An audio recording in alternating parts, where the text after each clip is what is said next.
Hoy vamos a tratar dos parábolas muy particulares. Se parecen mucho las dos. Yo diría que realmente estamos hablando de la misma parábola, pero expresada en diferentes momentos en la historia o en la vida de Josué, con un contexto un poco diferente la una que la otra. Pero vamos a ver que realmente el mensaje principal es el mismo. Dos parábolas donde se habla de la invitación a aceptar el mensaje del Mashiach, ya sea de Rabbi Josué como el Mashiach, que implica la aceptación del Malchut Shamaim. Los temas son los mismos en todas las parábolas, la Teshuvá y la aceptación del Malchut Shamaim. Simplemente que en estas dos parábolas como que el tema se aclara un poco más, se especifica un poco más. Ambas parábolas se encuentran en libros diferentes porque, bueno, ya lo explicamos en la primera clase y de hecho está evidenciado que el Mashiach pudo exponer la misma parábola en diferentes ocasiones, en diferentes lugares, en diferentes tiempos, y por lo tanto la variedad en el uso de palabras, la variedad en en los personajes que se mencionan en la parábola, y eso es muy natural, muy obvio, pero el mensaje siempre va a ser el mismo. La primera parábola que vamos a estudiar se encuentra en el libro de Josué Ma'azaf Betorato. Esto es el libro de Lucas, en el capítulo 14, verso 16 al 24.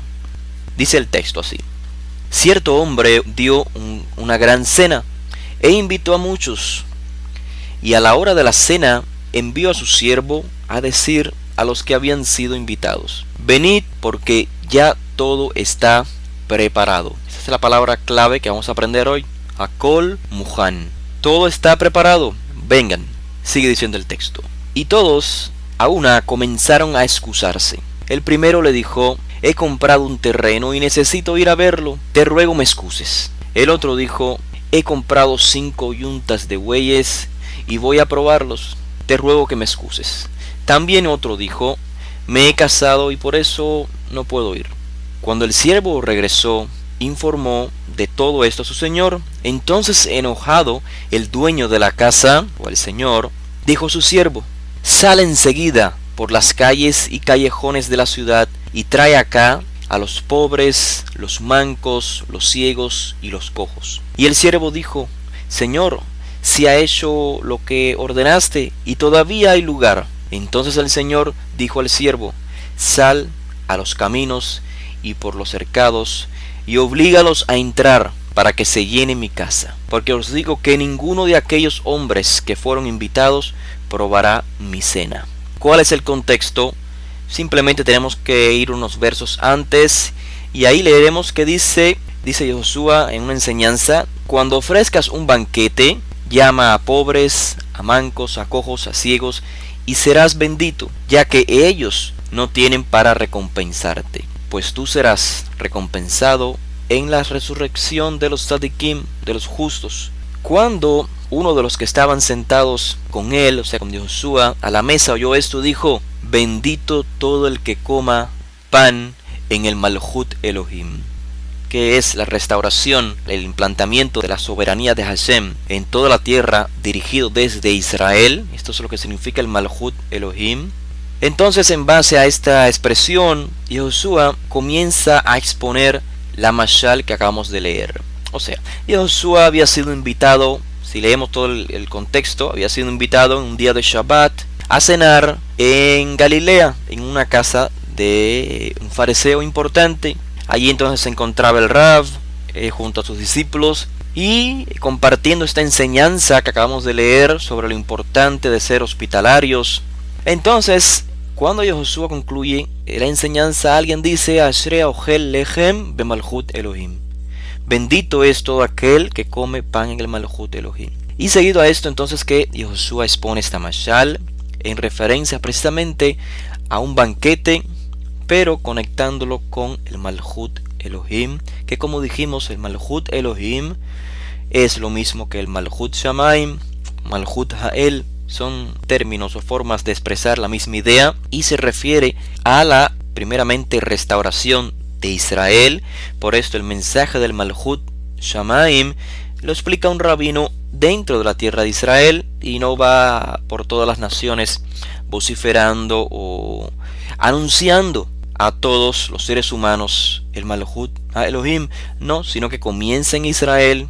Esto es, Israel acepta la soberanía de Hashem sobre la tierra de Israel, y entonces Israel, obrando de acuerdo a la soberanía de Hashem, que es la voluntad de Hashem expresada en la Torah, puede impartir luz al resto de las naciones, y de esta manera el Malhut a Elohim se puede divisar entonces para toda la humanidad, para todas las tierras, pero siempre comenzando por la tierra de Israel. Recuerden que de hecho el término Malhut Elohim, el reino de Hashem, es un término aplicado al reinado de David. Eso está en el libro de Crónicas, en el libro de los Reyes, se menciona el término en referencia al reinado de la casa de David. Bien, habiendo aclarado el contexto de esta mashal, vamos a pasar entonces a la segunda mashal, la que encontramos en el libro Toldot de Josué, Mateo, capítulo 22, el verso 1 al 14. Acá la parábola es sobre un rey que prepara un banquete específicamente de boda, y los invitados, de igual manera que en la parábola anterior, no quisieron venir, y por lo tanto se procede a invitar a otras personas. Dice así el texto: el Malhut Shamaim es semejante a un rey que hizo una boda. Envió sus siervos a los que habían sido invitados para la boda, pero los invitados no quisieron ir. De nuevo envió a otros siervos diciendo: díganles a los invitados, he aquí, preparé el banquete, he sacrificado bueyes, aves, y todo está listo. Se repite otra vez el término en particular que está presente en las dos Meshalim. Todo está listo. Akol Muhan. Dice, vengan a la boda. Realmente a la Jupá, a la última ceremonia de la boda. Recuerden, la boda está compuesta de dos momentos: Kiddushim y Erusim, la santificación, y luego en la Jupá es donde se concluye la boda. Y ese es el término de lo que está haciendo mención el autor acá, Josué, palabras de Josué en referencia a la boda, a la Jupá, dice el texto hebreo.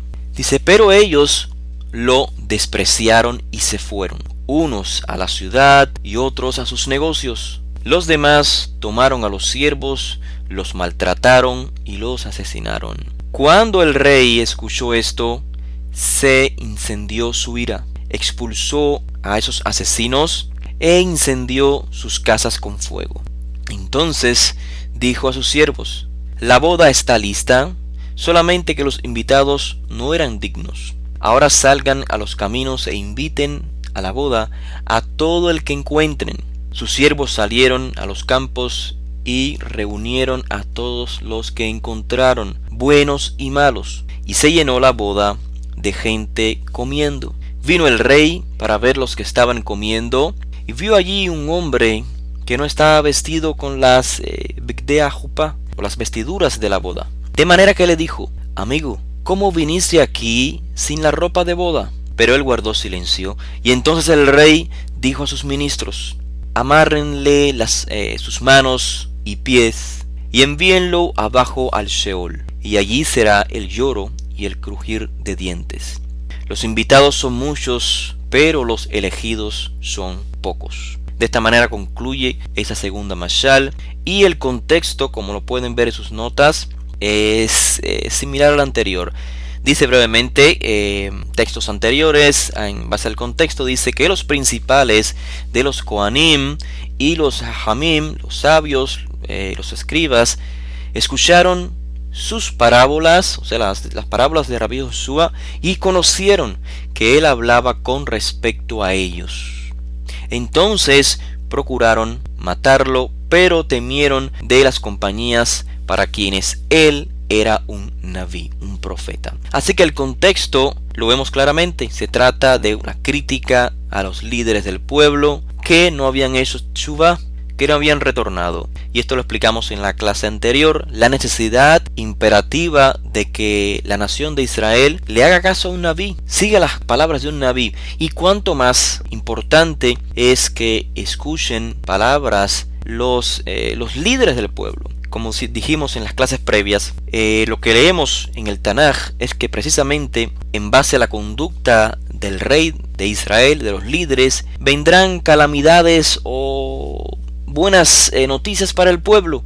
Cuando el rey se conduce de mala manera, no obedeciendo a los Nevi'im, entonces esto ocasionaba para todo el pueblo cosas fatales hasta el grado de el exilio. Así que en este mismo sentido es que el Mashiach está diciendo que los Kohanim, los Gedolea Kohanim, los principales Kohanim, los Hajamim, que no han reconocido la manifestación de Eliyahu en Yohanan Hamatvil y la presencia del Mashiach en su persona, en Rabbi Joshua, ellos deben hacer teshuvá para escuchar y obedecer las palabras del profeta, en este caso de los profetas. Y Joshua se encuentra en este caso, en esta segunda parábola, se encuentra en el Beit HaMikdash, precisamente en la última semana antes de morir. Y por ello podemos notar que esta parábola es un poco más intensa que la anterior. La parábola anterior tomó lugar, según el autor, en Galilea, en la tierra de Galilea. Pero en esta que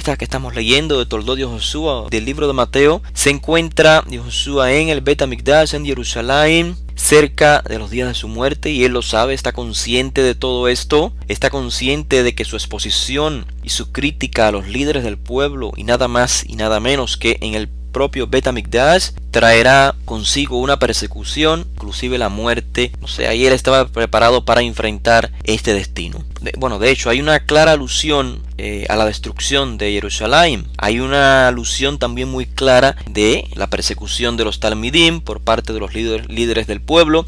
Y esto lo hemos confirmado en los estudios que llevamos del libro Hechos de los Shluchim, que de hecho el mismo autor es el que escribió Joshua Ma'asaf Betorato. En la Mashal, en la parábola que tomó lugar en Galilea, la primera parábola que leímos, la del libro de Lucas, en este Mashal trató sobre un hombre que hizo un gran banquete.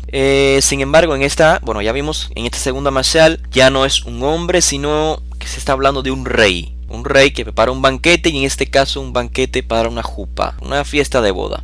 Vemos en la Mashal que tomó lugar en Galilea, se menciona la retribución por no asistir al banquete, y esta fue la exclusión.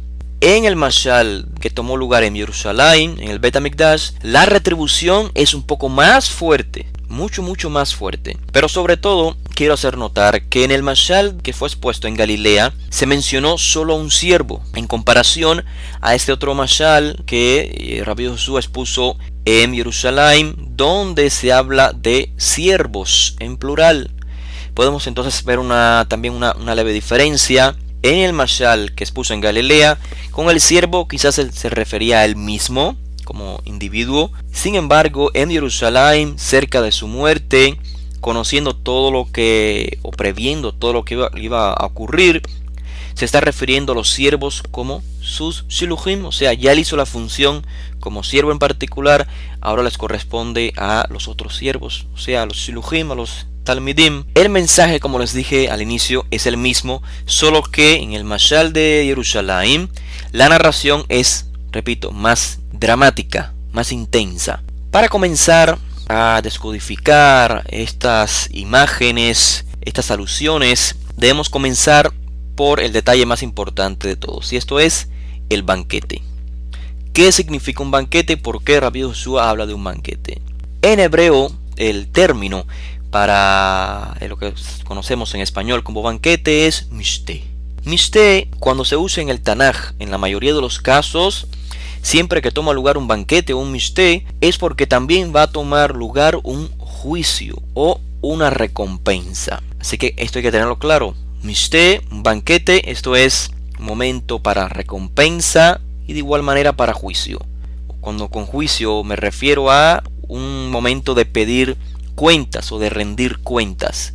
Hay recompensas. Claro, hay que especificar. El juicio o la recompensa o este medio de rendir cuentas a través de un banquete es en base al mal que hiciste, pero no solamente a lo que hiciste, sino a lo que podías haber hecho, o sea, al bien que podías haber hecho y no lo hiciste.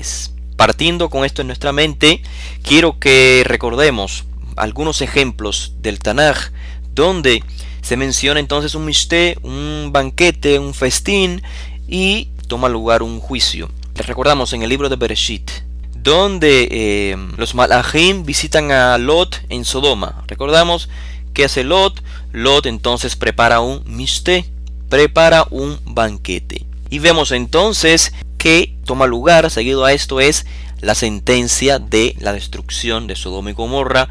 Y de igual manera, en esta sentencia, en este juicio, hay recompensa para el justo y hay igual una recompensa, digamos una sentencia fatal para el injusto. Lot es salvado, sin embargo el resto de los habitantes son destruidos.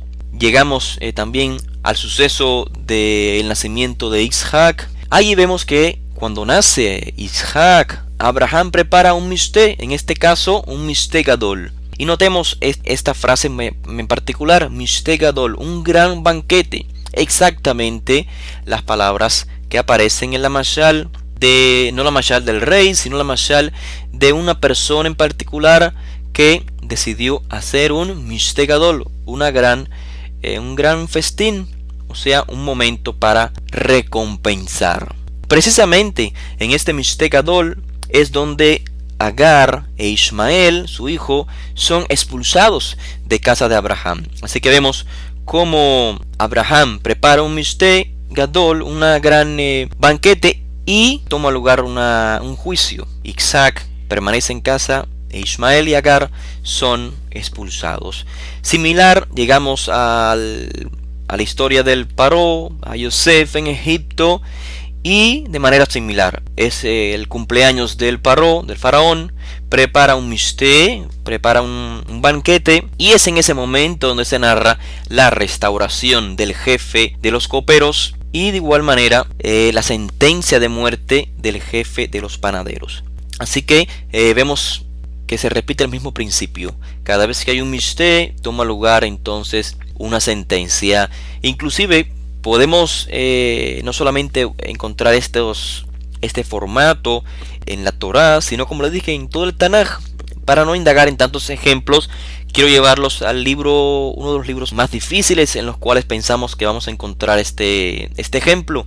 Me refiero al libro de Esther. Y sin embargo, es el libro donde por excelencia el tema principal es nada más y nada menos que el mishte, el banquete. El banquete que, como ya dijimos, tenemos que comprender, el banquete es el medio de la recompensa, del juicio, de rendir cuentas. Así que esto sucede en el libro de Esther. Esther prepara un mishte y allí es donde se decreta que Hamán va a ser colgado y Mordejai va a vivir.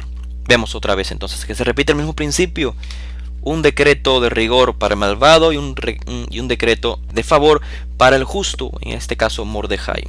Pero quiero llevarlos también al libro de Isaías, Yeshayahu Anabí, capítulo 25, el verso 6 al 9. Y ahí vamos a entender que este contexto, este formato de banquete, de juicio, de recompensa, también alude a los días del Mashiach. Y sobre todo, o sea, lo que comienza en los días del Mashiach, pero culmina entonces con el Olam Haba, culmina con el mundo por venir, el mundo tan esperado. La lectura, repito, se encuentra en el libro de Isaías, capítulo 25, el verso 6 al 9. Y leo brevemente, no leo todas las secciones, sino algunas secciones nada más. Dice: y Hashem de los ejércitos preparará en este monte para todos los pueblos un banquete de manjares suculentos, un banquete de vino añejo. Y sigue el texto y después dice: él destruirá la muerte para siempre. Hashem Elohim enjugará las lágrimas de todos los rostros y quitará el oprobio de su pueblo de sobre toda la tierra, porque Hashem ha hablado. Y en aquel día se dirá: he aquí, este es nuestro Elohim, a quien hemos esperado para que nos salvara, o para que nos librara. Este es el Eterno, a quien hemos esperado. Regocijémonos y alegrémonos en su victoria. Por lo tanto, el Malchut Shamaim, el Olam Haba, todos estos temas o estos términos que hacen referencia a épocas de transición son ejemplificados en el texto de la Torá, realmente en todo el Tanaj. Y vamos a ver que inclusive la literatura de los rabinos son ejemplificados con un banquete. ¿Por qué? Porque lo vemos otra vez al mismo principio. Banquete equivale a recompensa, banquete equivale a momento de juicio. Habiendo comprendido entonces esto, ¿qué es el sentido de banquete? podemos ya ir descodificando un poco la mashal. Ahora, ¿qué son las bigdei huppah? ¿Qué son las ropas de boda? En el contexto hebreo, realmente el término ropas siempre es muy simbólico. Recordamos en otro libro donde se nos menciona las ropas blancas, como ellas son la manifestación de las obras de justicia. De igual manera acá, las bigdei huppah, las ropas de la boda, hacen referencia a la teshuvah, a las obras de teshuvah, o sea, a la aceptación del Malhut Shamayim. Y recuerden, como explicamos en las clases anteriores, la teshuvah es un proceso que comienza en el interior y finaliza mostrándose en el exterior. Cuando hablamos de teshuvah, no estamos hablando solamente de un cambio interior, sino un cambio que se evidencia en el exterior. O sea, que vivamos en base a la voluntad del Creador, tanto interiormente como exteriormente. Por lo tanto, la teshuvah, todo el proceso, lo explicamos en la clase anterior, cubre, podemos decir que unos 6 escalones. El primer escalón es hakarat hahet, reconocer haber cometido una transgresión. Esto ocurre en nuestro interior, con el objetivo, por supuesto, de que ocurra finalmente en el exterior. Después de reconocer, investigar interiormente y conocer cuál fue ese error que hicimos, viene haratá. Haratá es el arrepentimiento o el remordimiento. Nos duele lo que hicimos. Seguido entonces viene asivat hahet, que es el abandono de ese error, de ese pecado, y esto lo comenzamos a hacer en nuestro interior. Pero por supuesto, hasta que no estemos otra vez en esa misma posición de volver a repetir ese pecado o ese error, no vamos a saber si realmente abandonamos el error o no. Después que tomó lugar estos 3 pasos en el interior, el reconocimiento de haber cometido un pecado, el remordimiento sobre el mismo y el abandono, el desecho de ese pecado, no querer hacerlo más, viene en el exterior vidui. Esto es la confesión a Hashem, al Creador, y a la persona que le hicimos daño. A esto lo continúa Praón, remediar el daño en el mundo de la acción. Todo lo que podemos hacer, hay que hacerlo para remediar ese daño. Y entonces finalmente podemos evidenciar en el mundo exterior que hubo realmente asivat hahet, que hubo un abandono del error, un abandono de ese pecado. Cuando tengamos la oportunidad de volver a cometer el error y nos abstengamos de hacerlo. Esto es entonces cuando podemos decir que en efecto hubo un abandono del error en el mundo de la acción. Entonces, como les dije anteriormente, quiero que leamos algunas meshalim de otros rabinos para que nos ayuden a comprender el contexto realmente de estas 2 meshalim que estamos leyendo de Rabbi Yehoshua. En el Talmud, en el tratado Shabbat, en la página 153a, se narra una parábola, una mashal, sobre un rey que invita a personas precisamente para un banquete, pero el rey no especificó a qué hora tomaría lugar el banquete. Aquellos que fueron sabios, tan pronto se enteraron de la noticia, se prepararon antes del tiempo del banquete, de manera que cuando el rey les avisara, ya ellos estarían listos. Pero hubieron otros tontos que siguieron en sus labores diarias, siguieron en el campo, siguieron en su trabajo, esperando a que el rey les avisara cuándo. Y entonces cuando les avisara, ellos iban a proceder y prepararse. Así que llega el momento entonces del banquete y solo los que estuvieron listos fueron admitidos en el banquete, mientras que los que habían estado esperando por el aviso no fueron permitidos a que entraran. ¿Por qué? Porque no estaban vestidos con ropas limpias. Y aquí vemos la mashal de Rabbi Yehoshua exactamente repetida. La misma esencia, el mismo mensaje, es exactamente el mismo, y vemos al final cómo se concluye con la misma enseñanza acerca de las ropas limpias. Una mashal muy similar la leemos, la que popularmente se conoce como las 10 vírgenes. Exactamente el mismo mensaje en esa mashal. La única diferencia es en referencia al aceite y no a las ropas, pero el mensaje sigue siendo el mismo. O sea, El mensaje principal en referencia a las ropas es la teshuvá, estar listos. Cuando escuchamos el mensaje del Malchut Shamaim, escuchamos el mensaje del Yom Hadim, se acerca el día del juicio, el día del fin, entre comillas, tenemos que alistarnos. O sea, el mensaje es de la teshuvá, estar listos para el banquete antes de tiempo. Y en base a ello, a este mensaje, se registró también las palabras de Rabbi Eliezer en el Talmud que dice: haz teshuvá hoy antes que mueras. Haz teshuvá hoy. Ese es el mensaje de la Mashal que acabamos de leer en Shabbat 153a. Y por supuesto, ante estas palabras de Rabbi Eliezer, los rabinos le preguntaron: bueno, ¿cómo es posible que alguien sepa el día de su muerte? Si sabemos que mañana morimos, por supuesto que hoy hacemos teshuvá, pero ¿quién sabe cuándo es la muerte? A lo que contestó Rabbi Eliezer: efectivamente, nadie sabe el día de su muerte. Pero precisamente por ello, dice Rabbi Eliezer, ya que es imposible que uno sepa, es posible entonces que mañana mueras y no te des cuenta. Es posible que hoy en la noche mueras y no te des cuenta. Así que es necesario que hagas teshuvá hoy mismo, ahora mismo. No esperes un minuto más, dice Rabbi Eliezer. Y de esta manera estarás entonces en estado de arrepentimiento cuando ocurra ese momento. O sea, serás un Joser B'teshuvá, una persona que habrás avanzado en el camino, en el proceso de la teshuvá. O sea, ya habrás hecho hakarat hahet, ya habrás analizado, habrás reconocido tu transgresión durante el día, en tus pensamientos, habrás creado remordimiento, arrepentimiento, no lo quieres volver a hacer. Y por lo tanto, confesaste, liquidaste, o sea, restituiste lo mejor que pudiste y finalmente, sivat hahet. Finalmente, abandonaste el error. No esperes a mañana, comienza hoy, porque no sabes el día ni la hora.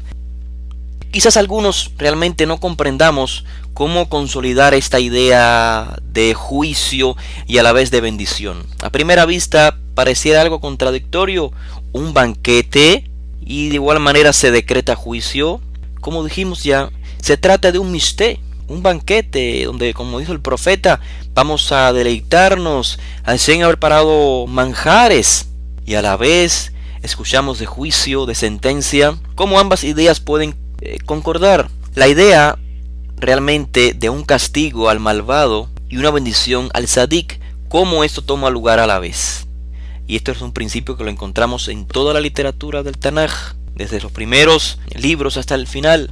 Pusimos el ejemplo de Lot, donde se decreta una bendición y a la vez una maldición, una sentencia. Como ya hemos explicado, cuando Hashem decreta un juicio, es para otorgarle un bien al tzadik. El juicio es un bien para el tzadik.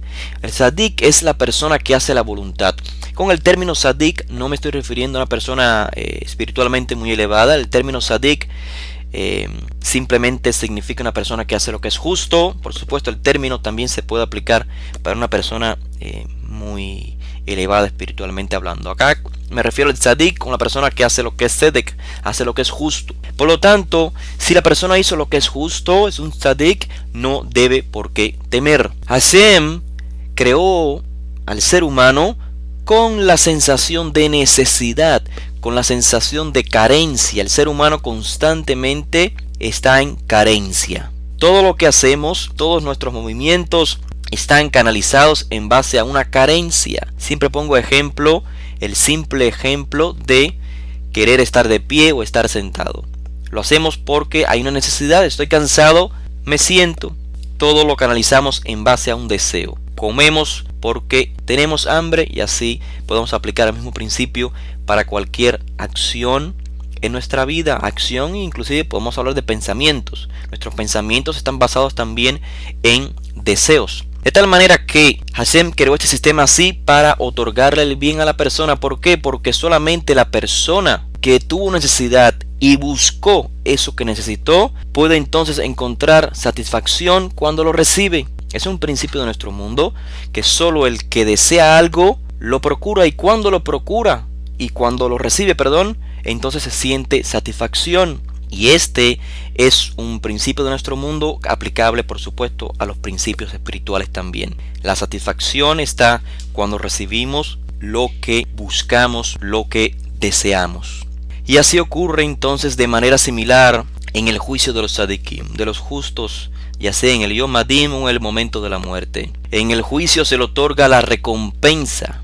En ese Yom Hadim personal o universal se le otorga al tzadik su recompensa. Lo que buscó, lo que deseó toda su vida, lo va a recibir en ese momento, en el banquete que el rey preparó. Y esta es la satisfacción de aquellos, de todos los que buscaron la espiritualidad en lugar de lo pasajero, como dijo Josué precisamente en esta mashal que acabamos de leer el día de hoy. Cuando ofrezcas un banquete, llama a pobres, a mancos, a cojos, a ciegos, y serás bendito. ¿Por qué? Porque ellos no pueden recompensarte. Dice, serás recompensado en la resurrección de los tzadikim. En otras palabras, el momento en que nos enfrentamos a ese banquete, para ser partícipes de ese banquete, no debe ser algo negativo para el tzadik. El propósito para ellos, o sea, en base a su deseo, les fue preparado ese banquete para satisfacer su necesidad. Así que es algo positivo para los tzadikim, algo positivo para los que buscaron Kedushá a través de la materia, a través de lo físico, que usaron para elevarse en lugar de buscar un fin en sí mismo, en los bienes mundanos. Si lo usamos para elevarnos, somos tzadikim, porque estamos viviendo en base a la voluntad de Hashem. Pero si usamos la materia buscando un fin en sí mismo, estamos entonces obrando en base a los malvados de esta mashal. Con ese trasfondo entonces podemos ir a las meshalim y comprenderlas adecuadamente. ¿Qué es la jupá? ¿O qué es el Mishteh Gadol? Este gran banquete. Ya sabemos que ejemplifican la recompensa. Para algunos, por supuesto, la recompensa será el Malchut Shamaim. Será vivir bajo la soberanía de Hashem. Será la delicia de toda su vida, lo que siempre esperaron.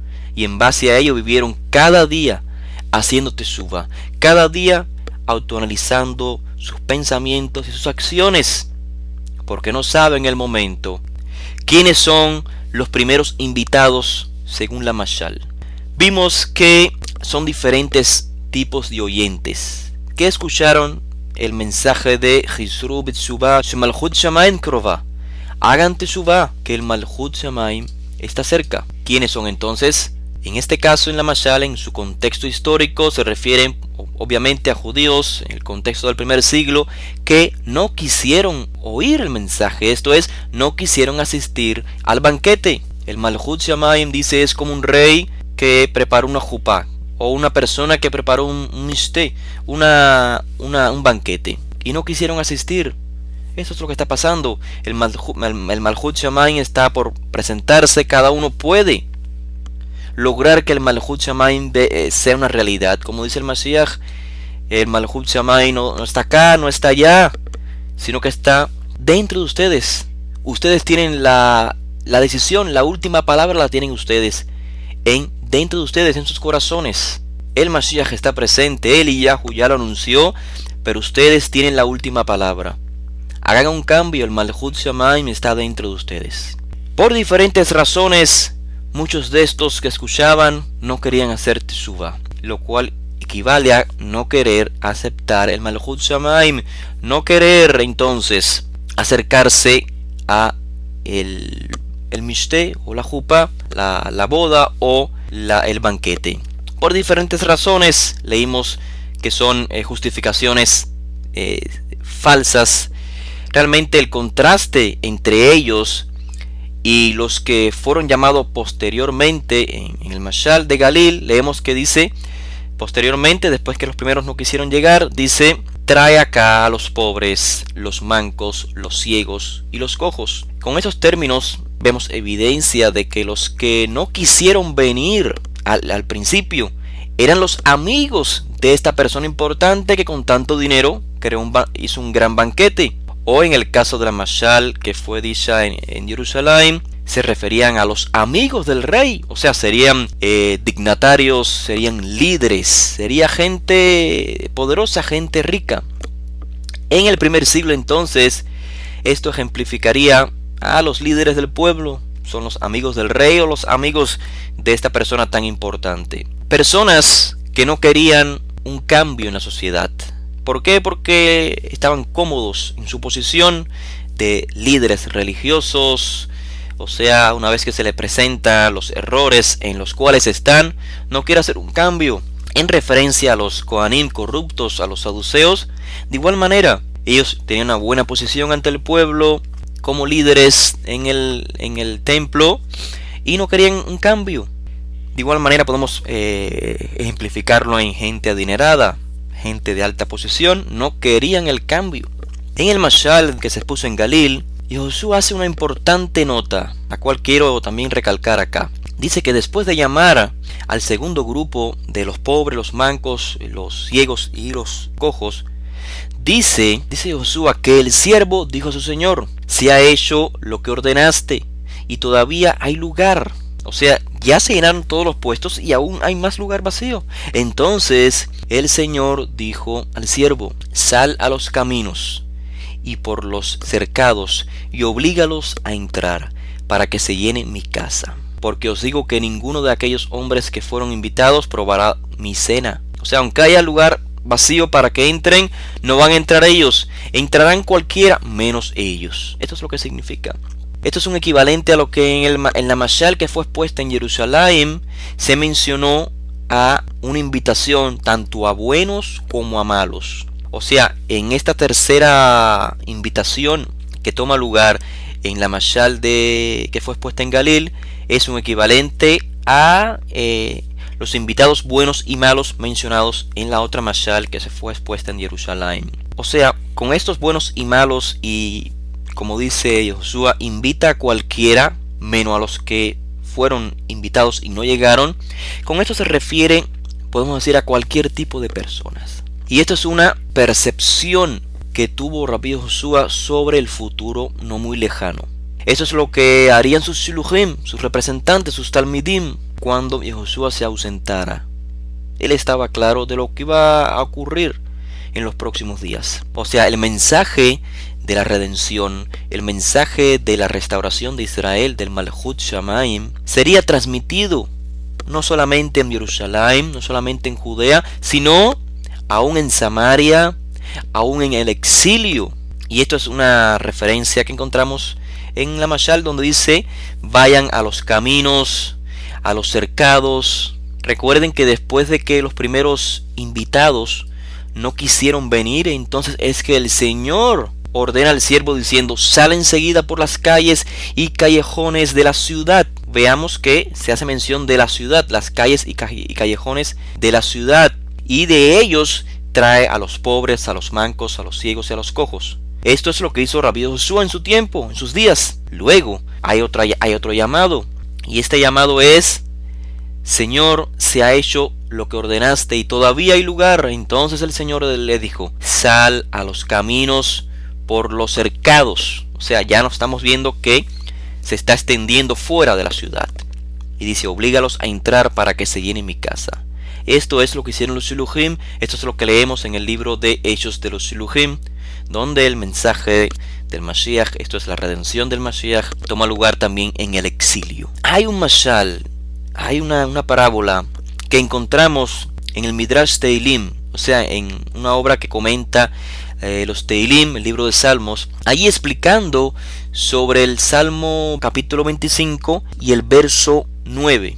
Dice el texto: dirige a los humildes en justicia y enseña a los humildes su camino. Yadrech anavim bamishpat vilamed anavim darko.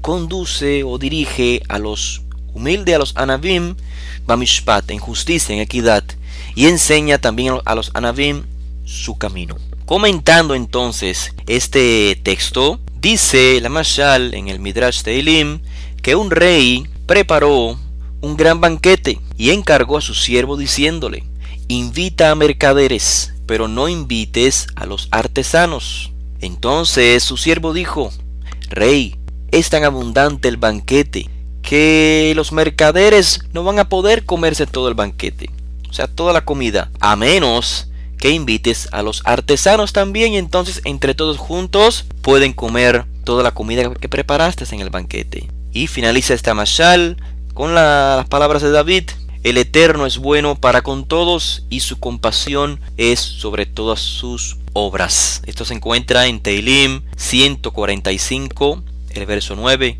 Si leemos la Mashal expuesta en Jerusalén, se dice que algunos de los que no quisieron ir, o sea, de los que no quisieron hacer teshuvá, tomaron a los siervos, o sea, a los shiluchim, los maltrataron y los asesinaron. Esto es lo que leemos en el libro de Hechos de los shiluchim. Así que vemos que, como acabamos de ver en esta Mashal sobre Teilim, el rey invita a sus amigos más cercanos. Esos amigos no quieren. Y a pesar de esto, a pesar de que el rey es tan fuerte con ellos, es compasivo aún. Es compasivo porque manda a llamar a unos que no habían sido invitados. Así que podemos ver este contraste que toma lugar en un mishte, en un banquete. Contraste de Midat Hadim y Midat Rahamim. Las dos cualidades de bondad y rigor. De manera que cuando el rey escuchó que los invitados no quisieron venir, dice el texto que se encendió su ira, expulsó a los asesinos e incendió sus casas con fuego. Y esto nos habla claramente de la expulsión de Jerusalén, que en otra ocasión también Rabbeinu Yoshua la anticipó en varias ocasiones realmente, precisamente porque él, siendo Naví, por supuesto que tenía una percepción sobre el futuro, pero no porque era adivino, sino que como persona espiritual con percepción podía ver Rabbi Yoshua que lo ocurrido en épocas anteriores se iba a repetir. De la misma manera en que los ancestros no obedecieron a los profetas y por lo tanto fueron expulsados de la tierra de Israel, fueron masacrados, lo mismo va a ocurrir otra vez. Esto es lo que dice Yoshua. Así que esta reacción del rey o de la persona en la otra mashal, la persona que preparó el mishte, concluye diciendo: porque os digo que ninguno de aquellos hombres que fueron invitados probará mi cena. Aquellos que no hicieron teshuvá no van a probar mi cena. Pero repito, a pesar de esta actitud tan severa, de esta midat hadin, el rey vemos que también tiene una midat rahamim. Tiene una cualidad de misericordia. ¿Por qué? Porque invita a otras personas. El momento de la teshuvá, ese momento ya pasó. Ya no hay retorno. Esto aplica, repito, para aquel tiempo, en el primer siglo, y para nuestro tiempo, hasta el día de nuestra muerte. En las dos meshalim se hace hincapié en Hakol Muhan. La palabra que dijimos, la palabra que debemos, o la palabra no, la frase que tenemos que llevarnos hoy con nosotros. Hakol Muhan, ya todo está listo, ya llegó el momento, solamente falta que hagas teshuvá. Finalmente vemos que aun si alguien intenta entrar en la jupá, entrar en la boda sin hacer teshuvá, esto es decir, sin tener las bigdea jupá, sin tener las ropas de teshuvá, sí, las ropas de la boda que ejemplifican la teshuvá. Si alguien entra así, será echado fuera. Y dice el texto: entonces el rey dijo a sus ministros: amárrenle sus manos y pies y envíenlo abajo al Sheol. Es decir, si no hizo teshuvá en aquel momento, ya no podrá hacerlo. Y por esto es que Rabbi Yoshua dice: átenle las manos y los pies. Esto es, se quede inmóvil, ya no puedes hacer más nada. Ya el tiempo se acabó, comenzó el Malchut Shamayim, ya estamos en el banquete. Y esta conclusión nos permite elaborar un poco más, nos permite comprender que Hashem, por supuesto hablando alegóricamente, examinará a cada uno, a cada persona. Y si no es digna, no podrá ser parte del Malchut. Para ser digno hay que comenzar con la teshuvá y luego perpetuar esa teshuvá. Asivat Tajet, alejarnos del error, alejarnos del pecado. Y esto es cumplir la voluntad de Hashem, vivir como un tzadik, una persona que hace lo correcto. Y Josué, por aquellos mismos días finales en Jerusalén, expuso una mashal muy similar. Una mashal de un hombre que se va de viaje y antes de irse de viaje llama a 3 de sus siervos y reparte su dinero con el objetivo de que eso los multiplicaran. Al primero le dio 5 monedas, al segundo le dio 2 y al último, al tercero, le dio 1 moneda. Los 2 primeros, no dice el texto que trabajaron, cada uno hizo lo máximo, lo mejor que podía y multiplicaron las monedas. El de 5 trajo 5 más, el de 2 trajo 2 más. Pero el tercero nos dice Rabbi Joshua que abrió un hoyo en la tierra y escondió allí su dinero. El dinero del amo lo escondió, no lo multiplicó. Cuando el amo regresa, llama a los 3 siervos para ajustar cuentas. El primero le dio el dinero duplicado, así también lo hizo el segundo. Ambos fueron, nos dice Rabbi Joshua, premiados por lo que hicieron. Ambos se integraron en el Malhut Elohim. Pero cuando el tercero devolvió la misma moneda que había recibido, es decir, no trabajó, no se esforzó, no hizo nada, y por encima de esto, cuando se le preguntó, cuando se le pidió cuentas, ¿qué dijo? Puso un pretexto tonto. Dijo, yo te tengo tanto miedo y por esto pensé que iba a perder la moneda y entonces no trabajé, sino que solamente la escondí a esperar que llegaras. Rabbi Joshua finaliza diciendo que el amo le dijo a aquel último siervo, siervo malo y perezoso, después de saber que yo ciego lo que no sembré y recojo lo que no esparcí, precisamente por esto tú debiste haber dado mi posesión a los cambistas, y ahora cuando yo llegara hubiera recibido lo que es mío y con ganancia. Por lo tanto, quitadle la moneda de oro y dadla al que ganó 5 monedas de oro.